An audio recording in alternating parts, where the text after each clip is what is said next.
Welcome to a world where a 5% difference in cooling efficiency is sold to you as a revolutionary leap in human engineering.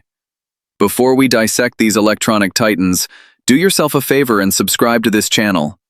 Knowledge is the only weapon you have against the planned obsolescence of the modern era. Let us begin our descent into the machinery of desire. The core of the matter is a singular, unyielding fact. Whether you spend $600 or $900, the actual GPU chip inside comes from the same factory in Taiwan. Nvidia and AMD provide the brain, but the body is built by others. This is the great illusion of the hardware market. You are not buying a faster brain. You are buying a better suit of armor, a quieter pair of lungs, and perhaps a more prestigious name to whisper to your friends. Consider the titan of the industry, ASUS. When you buy an ASUS card, you are participating in a ritual known as the ASUS Tax. It is a premium paid for the privilege of seeing a specific logo through your tempered glass side panel. Their ROG Strix line represents the zenith of excess.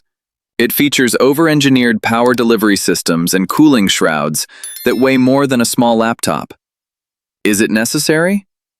For 99% of users, the answer is a resounding no. But ASUS understands the psychology of the enthusiast. They know you want the lowest temperatures possible, even if 40 degrees Celsius provides no real-world benefit over 65.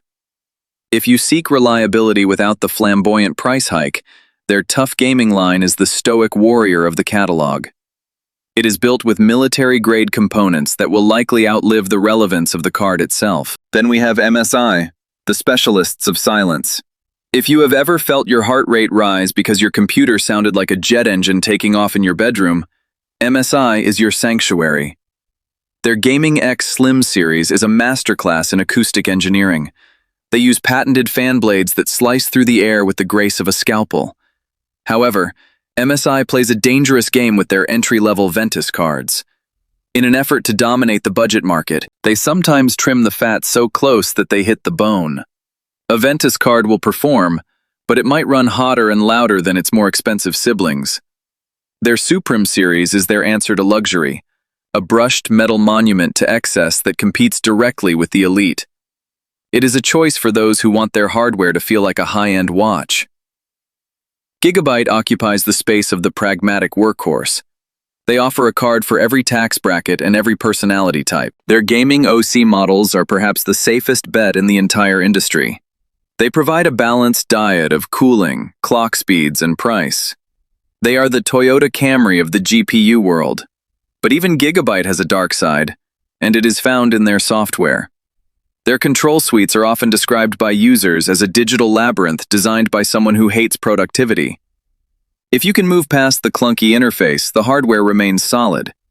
Their Aorus line adds the flair of LCD screens, allowing you to display memes or temperatures directly on the card.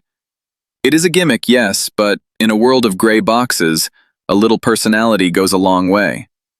For the loyalists of the red team, those who prefer AMD's raw value, Sapphire is the undisputed gold standard. They do not dilute their focus by making cards for Nvidia. This singular devotion results in the Nitro Plus series, which many consider the finest Radeon cards ever built. They are polished, stable, and possess a level of refinement that makes other brands look like amateur hour. If the Nitro Plus is the luxury sedan, the Sapphire Pulse is the reliable hatchback. It lacks the glowing lights and the massive heat sinks, but it never misses a beat. Sapphire understands that an AMD user is often looking for the best price-to-performance ratio. They deliver exactly that, without the corporate bloat found in larger manufacturers. XFX takes a different approach to the AMD ecosystem. Their Speedster cards are a testament to the philosophy that bigger is usually better. They are long, heavy, and devoid of the gamer aesthetic that plagues the industry. There are no jagged edges or rainbow lights here, only massive fans and clean lines. They prioritize raw airflow above all else. If you have a small case, an XFX card is your worst nightmare. But if you have the room, they offer some of the best thermal performance on the market. They are cards for people who want their hardware to look like industrial equipment, not a disco floor. Power Color is the rebel of the group, known for their aggressive naming and even more aggressive overclocking. The Red Devil series is a beast of a card, designed for those who want to squeeze every last drop of performance from their silicon. They include dual BIOS switches as a standard feature, allowing you to toggle between a silent mode and an unleashed mode. It is a simple solution to a complex problem. Why choose between noise and power when you can have a physical switch that decides for you? Their Hellhound series is the more composed younger brother, offering a cooler and quieter experience for the average user.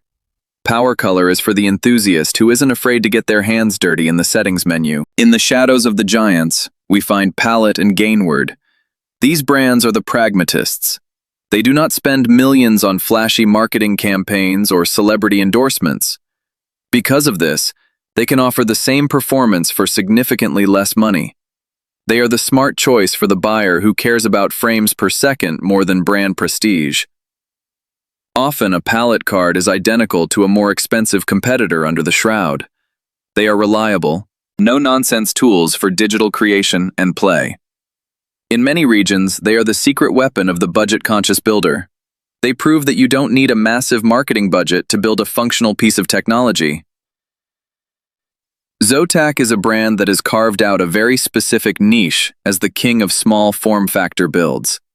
When other manufacturers are making cards that are 14 inches long, Zotac is figuring out how to cram that same power into a twin fan design. Their Twin Edge and Solo cards are the only reason some high-end ITX builds are even possible. There is a trade-off, of course. Smaller fans must spin faster to move the same amount of heat, which leads to more noise. But if you are building a computer the size of a shoebox, Zotac is often your only hope. Their Amp Extreme cards show they can also compete in the high-end space, but their true heart lies in the compact. Then we have GALAX, the brand that turned white-themed builds into a cult following. Their Hall of Fame series is legendary among professional overclockers. These cards feature white circuit boards, which are incredibly difficult and expensive to manufacture. It serves no performance purpose, but it looks divine. GALAX is where fashion meets extreme engineering. They hold world records for clock speeds, yet they also produce the EX Gamer series for people who just want a pretty card. They are the boutique choice. If you want your PC to look like a piece of modern art, you look for a GALAX card. Colorful is perhaps the most experimental brand on this list. They are not afraid to try things that other companies would find ridiculous. They have cards with one-key overclocking buttons on the physical I/O shield. They have cards with built-in liquid cooling loops that are ready to go out of the box, like the Neptune series. They represent the futuristic, unconventional side of the industry. While they are more prominent in the Asian market, their influence is felt globally. They are for the user who is tired of the same three designs and wants something that looks like it fell off a spaceship. PNY is the quiet professional. While everyone else is fighting over who has more RGB lights, PNY is focused on stability and workstation-level reliability. Their cards often follow the reference specifications very closely. This means they are predictable, and in the world of professional work, predictability is more valuable than gold. Creators and engineers often gravitate toward PNY because they don't want surprises. They want a card that will render a video for 12 hours straight without a single hiccup. It is not a flashy choice, but it is a wise one for those whose livelihoods depend on their hardware. Finally, we look at ASRock, the former underdog that has become a value powerhouse. They entered the GPU market relatively recently, and they did so with aggressive pricing. Their Taichi cards are surprisingly premium, often featuring better aesthetics than brands that have been around for decades. ASRock is the brand for the person who wants the features of a flagship card, but refuses to pay the flagship price. They have quickly proven that they can compete with the best of them in terms of cooling and power delivery. They are the disruptors, forcing the older brands to stop resting on their laurels. So, after all this analysis, what actually matters? If you are sitting there, hovering your mouse over the buy button, ask yourself one question. Does the extra $200 for a premium brand get you more fun, or just more peace of mind? For most people, the performance difference between the cheapest and most expensive version of the same chip is less than 5%. In the grand scheme of your life, That 5% is invisible. You will not notice if your game is running at 102 frames instead of 107. What you will notice is the hole in your bank account, or the sound of a fan that whines like a mosquito in the middle of the night. The lesson here is one of balance. Do not buy the absolute cheapest card if you value your hearing, but do not buy the most expensive one thinking it will make you a better gamer. The silicon doesn't care about the plastic shell it lives in. It only cares about the voltage and the heat. Choose a card that fits your case, matches your tolerance for noise, and leaves you enough money to actually buy the games you want to play. In the end, the graphics card is just a tool. It is a window into another world.